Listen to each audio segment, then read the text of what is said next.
दीदी। हाँ, मैं तुम्हारे लिए कुछ लाई हूँ। क्या है? ये लो। अरे, ये तो माँ की शादी के कंगन है। जब माँ ही यहाँ पे नहीं है तो उनके जेवरों का यहाँ पे क्या काम? अब बड़ी बिटिया रानी, आपको कोई बुला रहे हैं। मुझे? कौन? मालूम नहीं, पहले तो उन्हें कभी देखा नहीं। ओह,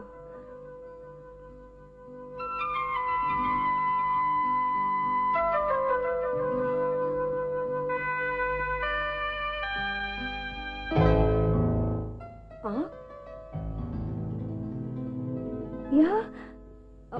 मैंने कहा था ना, तुम्हारे बिना नहीं रह सकता। अगर पिताजी को मालूम हो गया तो जानते क्या होगा? मैं उनसे मिल चुका हूँ। पिताजी से? कहाँ? टिम्बर यार्ड में। उन्होंने मुझे मैनेजर की नौकरी दी और रहने के लिए क्वार्टर भी। पिताजी को मालूम है आपके बारे में सब कुछ? सब कुछ का क्या मतलब? यही, आप 2 महीने से रानी मंजिल में रह रहे थे। मैंने उन्हें ये तो नहीं बताया, क्वालिफिकेशन बता के नौकरी मांगी, उन्होंने दे दी। अच्छा, अब आप जाइए यहाँ से। मैं तो तुमसे मिलने आया हूँ। मैं आती हूँ ना मिलने आपसे। कहाँ होगी? आपके क्वार्टर में। आ जाओगी ना? हाँ, आज ही शाम को आ जाऊंगी। देखो उर्मिला, हाँ? शाम को नहीं आओगी तो मैं फिर आ जाऊंगा ही। अच्छा बाबा, आ जाऊंगी। अभी चलिए।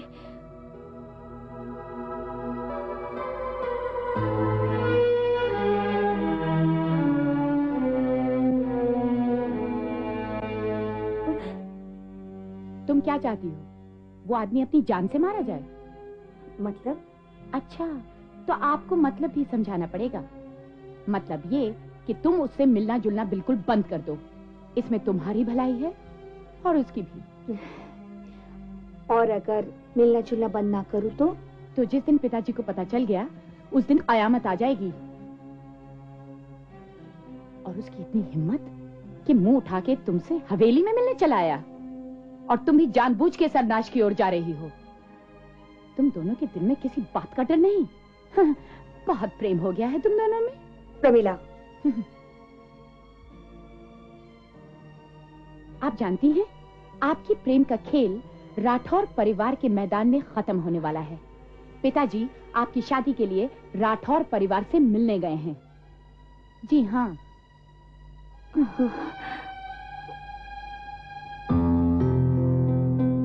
और ये मत समझना कि पिताजी को कुछ मालूम नहीं, वो सब जानते हैं।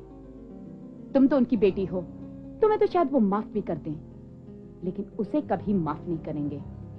और अगर तुम्हें उसकी जान प्यारी है तो उससे जाके कह देना कि फिर कभी हवेली की तरफ कदम उठाने की वो हिम्मत ना करे।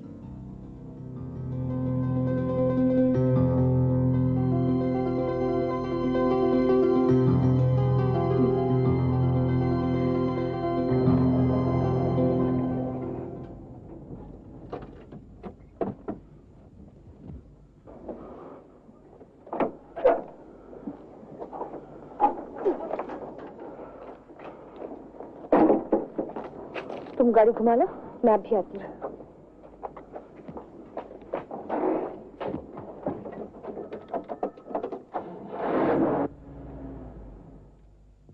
क्या बात है उर्मिला, इतनी घबराई हुई क्यों हो? नहीं तो मैं क्यों घबराऊंगी? बिल्कुल घबराई हुई हो, एकदम डरी डरी सी। हवेली में भी यूं स्वागत किया मेरा, जैसे कि कोई दुश्मन आ गया है। और जब तक तुमने मुझे वहां से भगा नहीं दिया, तुम्हें चैन नहीं मिला। क्या बात है? रानी मंजिल में मैंने तुम्हें इतना नर्वस कभी नहीं देखा। ये रानी मंजिल नहीं है, राजा साहब का इलाका है। रानी मंजिल में रानी माँ की ममता का शासन है, तो यहाँ पर राजा साहब की आन और शान का। फिर तो मैं कल ही राजा साहब के सामने हाजिर होकर तुम्हारा हाथ उनसे मांग लेता हूँ। नहीं नहीं, ऐसी गलती मत कीजिएगा। गलती? तुम्हारा हाथ मांगने में? हाँ, जब तक रानी माँ वापस नहीं आती तब तक अब धीरज रखिए। उनके आने के बाद वही फैसला करेंगी इस बात को पिताजी के सामने किस तरह रखा जाए। लगता है तुम कुछ ज्यादा ही डरती हो अपने पिताजी से, मगर मुझे तो वो बहुत पसंद है। एकदम सीधे साधे, स्ट्रेट फॉरवर्ड, प्रबल पुरुष। जो बात उनके दिल में है वही जबान पर। वो तो है, मगर वो ये भी समझते हैं कि एक राजा के आन के सामने आम आदमी की कोई कीमत नहीं। आपने उनके पास नौकरी करके ठीक नहीं किया। ठीक नहीं किया? क्यों? पहले आप एक साधारण नागरिक थे, मगर अब आप उनके नौकर हैं। उनका अहंकार ये कभी सहन नहीं कर सकेगा कि उनकी तनख्वाह पाने वाला आदमी उनकी बेटी का हाथ मांगने की हिम्मत करे। ये तो तुम्हारा वहम है, सिर्फ वहम। भगवान करे मेरा वहम ही हो। अच्छा, मैं चलती हूँ। इतनी जल्दी? तुम अभी तो आई हो, अंदर चल के मेरा क्वार्टर तो देख लो। किसी दिन और आके देख लूंगी, आज मुझे जल्दी जाना है। आप अपना ध्यान रखिएगा और हो सके तो इधर उधर घूमिएगा मत। तो अब तुमसे मिलना कब होगा? मैं खुद ही आ जाया करूंगी आपसे मिलने, मगर आप हवेली के आसपास नजर नहीं आएंगे, याद रखिएगा।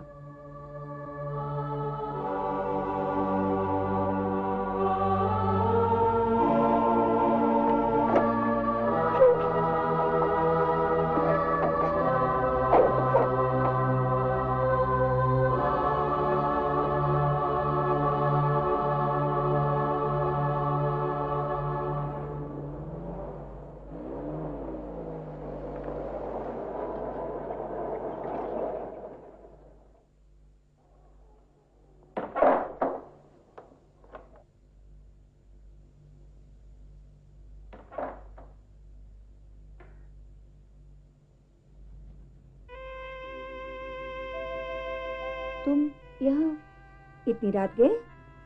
और तुम इस वक्त कहां से आ रही हो? उसी से मिलने गई थी ना? हाँ। ऐसा क्या जादू कर दिया है उसने तुम पे कि तुम्हें अपने खानदान की इज्जत तक की परवाह नहीं? इसमें खानदान की बेइज्जती की क्या बात है? राजवंश की कोई लड़की रात के अंधेरे में किसी अजनबी मर्द से मिलने जाए, इसमें बदनामी की बात नहीं। वो अजनबी नहीं है मेरे लिए, और अगर कोई किसी से मिलने जाए इसमें बुरा क्या है? बुरा है, और बुरा इसलिए है दीदी क्योंकि ये रीत के खिलाफ है। कौन सी रीत? जो हमने खुद बनाई है?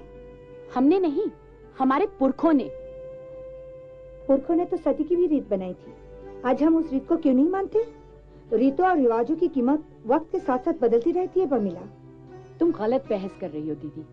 तुम जानती हो एक लड़के का इस तरह से किसी से चोरी छुपे मिलना पाप है। पाप? तुम क्या समझती हो? मैं इतनी नादान हूँ कि ऐसी कोई हरकत करूंगी जिससे खानदान का सर झुक जाएगा?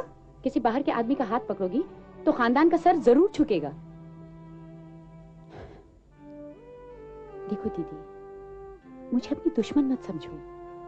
हम दोनों बहनें हैं, एक ही माँ बाप की संतान है।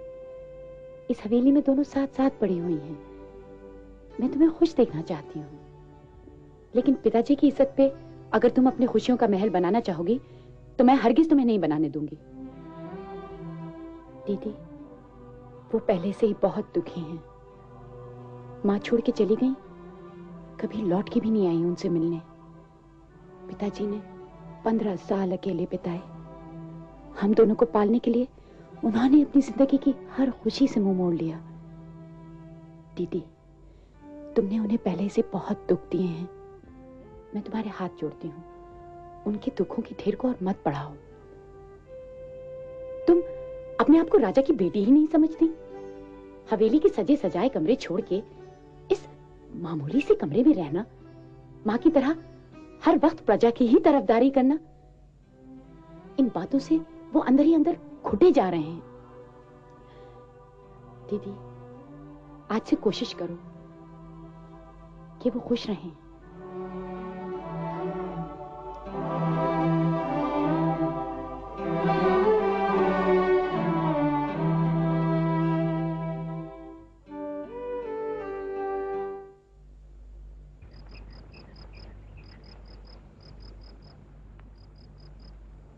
ये जंगल तो बिल्कुल साफ हो गए चटर्जी बाबू। इसमें मैं क्या कहूँ सर, राजा साहब का इलाका है और मैं ठहरा उनका नौकर। इलाका तो राजा साहब का हो सकता है, लेकिन ये जंगल तो राजा साहब के नहीं है। जंगल तो सरकार के हैं। सर, फॉरेस्ट डिपार्टमेंट के आदमी आके पेड़ों पर नंबर भी लगा जाते हैं, मगर क्या? अब क्या कहूँ सरकारी आदमी दिन रात पहरा तो नहीं दे सकते हैं ना। 10-10, 5-5 पेड़ कटते ही रहते हैं। कौन काटता है? मैं अपने मुंह से नहीं कहूंगा। मुखिया से दुश्मनी लेके इस इलाके में कोई रह सकता है भला? इस मुखिया के बारे में मैं बहुत कुछ सुन चुका हूँ, लेकिन मैंने आपसे कुछ नहीं कहा सर। ये देश के साथ अन्याय है चैटर्जी बाबू, बल्कि धरती के साथ अन्याय है। क्या आप जानते हैं, सूखा पड़ने की एक खास वजह है पेड़ों की कमी। ये जंगल जो प्रकृति ने उगाए हैं बेकार नहीं। वो तो है, लेकिन इस बात को हर आदमी समझे तब ना। आम आदमी नहीं समझते, इसीलिए तो जंगलों की हिफाजत सरकार ने अपने हाथों में दी है। जंगलों की हिफाजत सरकार के हाथ में हो सकती है, लेकिन राजा साहब तो समझते हैं कि ये धरती ही उनकी संपत्ति है। जबकि हकीकत यह है चैटर्जी बाबू कि यह धरती किसी की संपत्ति नहीं, बल्कि हम सब धरती की संपत्ति हैं। ये पेड़ पौधे, पशु पक्षी, नदियां, पहाड़, ये सब धरती की संपत्ति हैं और मनुष्य को इन्हें नष्ट करने का कोई अधिकार नहीं। एक पेड़ काटना किसी का खून करने के बराबर है। ऐसी बातें यहां मत कीजिए सर। बस आंख और कान बंद करके अपने काम में काम रखिए। अच्छा ये बताइए, क्या सरकारी अफसर कभी यहाँ पूछताछ के लिए नहीं आते? आते क्यों नहीं? लकड़ी तो सोना है आजकल। सोने की चोरी होगी तो क्या पूछताछ भी नहीं होगी? फिर मुखिया कैसे बच जाता है? मुखिया 2-4 गरीब आदमियों को पकड़ के उनके हवाले कर देता है। उधर उन गरीबों की थाने में पिटाई होके मामला रफा दफा, इधर कटाई फिर चालू। इसका मतलब है चोरी की आड़ में सारा जंगल साफ। चोरी मत कहिए सर, डकैती कहिए। और हमारे देश में डाकू कहाँ पकड़े जाते हैं, चोरी पकड़े जाते हैं।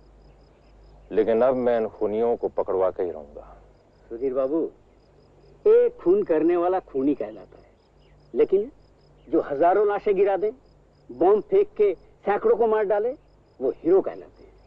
इस मुखिया को आप ऐसा ही एक हीरो समझिए। उसे आप क्या, कोई भी नहीं पकड़वा सकता है। आप सब कुछ समझते और जानते हुए भी चुप क्यों रहते हैं चैटर्जी बाबू?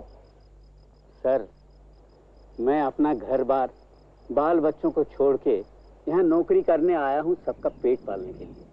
इसलिए कुछ देखकर भी नहीं देखता और सुनकर भी नहीं सुनता। आपको भी मैं यही सुझाव दे रहा हूँ कि आप अपने काम से काम रखिए।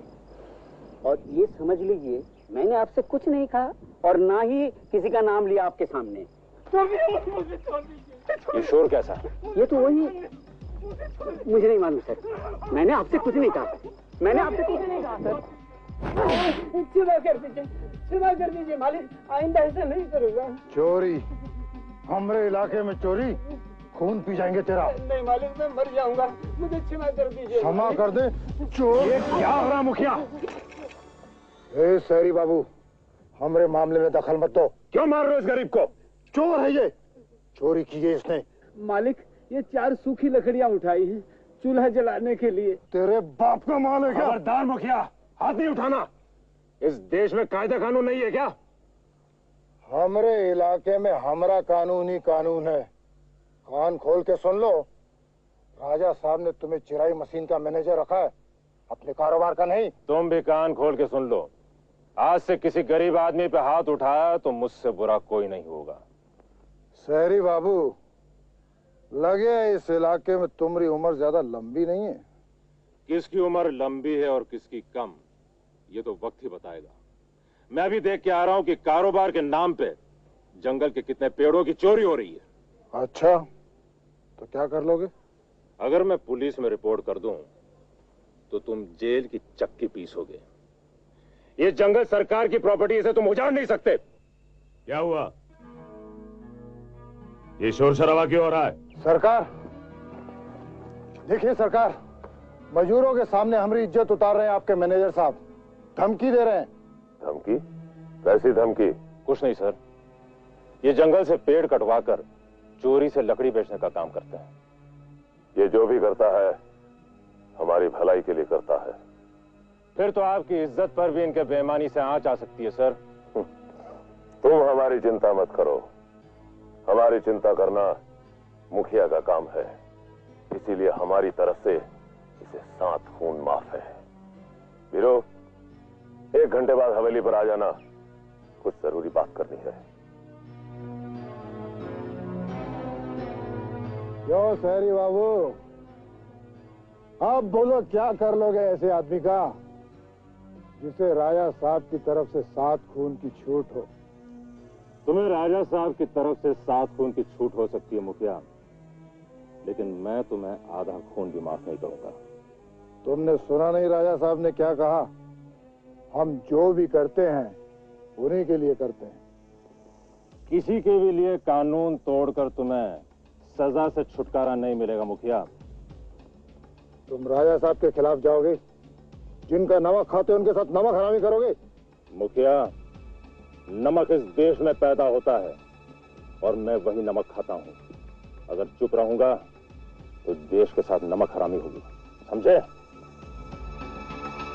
सहरी बाबू, तुमरे जैसे विचार वाले कितने ही आए हमारे इलाके में और उनका पता भी नहीं चला कहां गायब हो गए।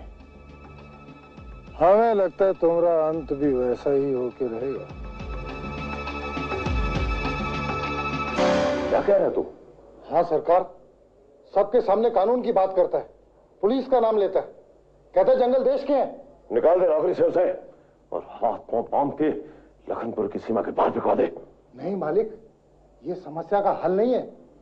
बहुत खतरनाक आदमी दिखे है, अगर पुलिस में खबर कर दी तो फंस जाएंगे। ये जो नई सरकार है ना, बहुत खराब है। जनता को राजा मानते हैं और असली राजा की कोई कदर ही नहीं। तो फिर तूने क्या सोचा है? हम तो सोचते हैं सरकार कि सांप भी मर जाए और लाठी भी ना टूटे, एक ढेले से 2 शिकार हों। साफ साफ बोल।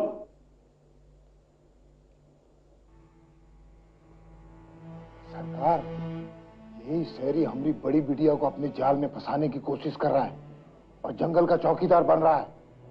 एक काम करते हैं, इसके हाथ पैर कटवा के इसे खत्म कर देते हैं और लाश को जमीन के नीचे दबा देते हैं। किसी को कानो कान खबर नहीं होगी। ठीक है, जैसे तुम मुनासिब समझता है वैसे ही कर।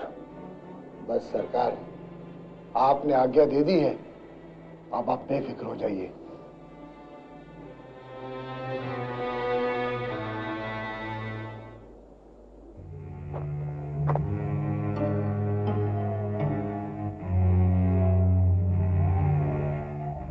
क्या कह रहे हैं आप? मुखिया के साथ झगड़ा? पहले मेरी पूरी बात तो सुन। नहीं, ये आपने ठीक नहीं किया। क्या ठीक नहीं किया? मुखिया के साथ आपको झगड़ा नहीं करना चाहिए था। ये तुम क्या कह रही हो उर्मिला? वो आदमी चोरी से जंगल साफ कर रहा है, गरीबों पे जुल्म ढा रहा है और मैं चुप रहूं? देखिए, आप मेरे लिए कोई नई मुसीबत मत खड़ी कीजिए। जो मैं बोल रही हूँ ना, उसे मान जाइए। आप कुछ दिनों के लिए यहाँ से कहीं चले जाइए। कहाँ चला जाऊं? रानी मंजिल। नहीं उर्मिला, मैं जान के डर से नहीं भागूंगा। अगर मुझे यहाँ से जाना ही है तो पहले मैं राजा साहब से मिलकर उन्हें यह बताऊंगा कि यहाँ पर क्या क्या गैर कानूनी काम हो रहे हैं और इसीलिए मैं इस्तीफा दे रहा हूं। मैं चोरों की तरह नहीं भागूंगा। आप समझते क्यों नहीं? मैं उर्मिला, तुम परेशान क्यों हो रही हो? माँ जी का आशीर्वाद है हम दोनों के साथ, हमारा कोई कुछ नहीं बिगाड़ सकता। सरकार, वीरू, तू और इस वक्त? मैं उस मुसीबत को ठिकाने लगाने गया था, पर क्या हुआ? वहां जो देखा तो पैरों तले से धरती खिसक गई। क्या देखा? अरे बोलता क्यों नहीं? सरकार, इतनी रात गए वो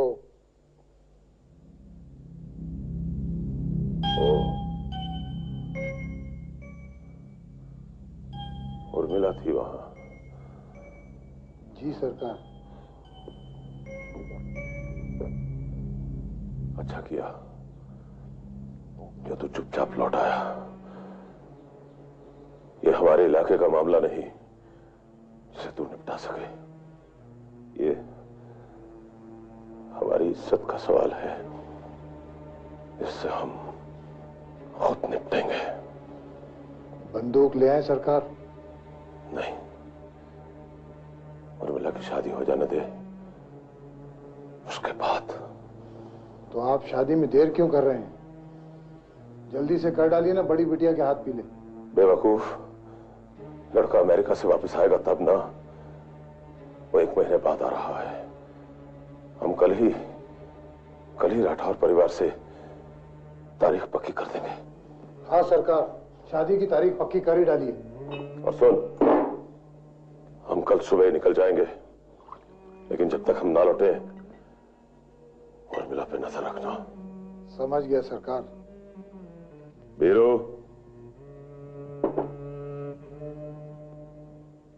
हम उर्मिला पर पाबंदी लगा देंगे कि वो हवेली से कदम बाहर ना रखे, लेकिन हम उसका स्वभाव जानते हैं। वो सुधीर को रानी मंजिल ले जाएगी अपने साथ, इसलिए अपने आदमियों को सरहद पे खड़ा कर दे। अगर कोई परिंदा भी बाहर जाना चाहे उसे गोली मार देना। जो हुक्म सरकार।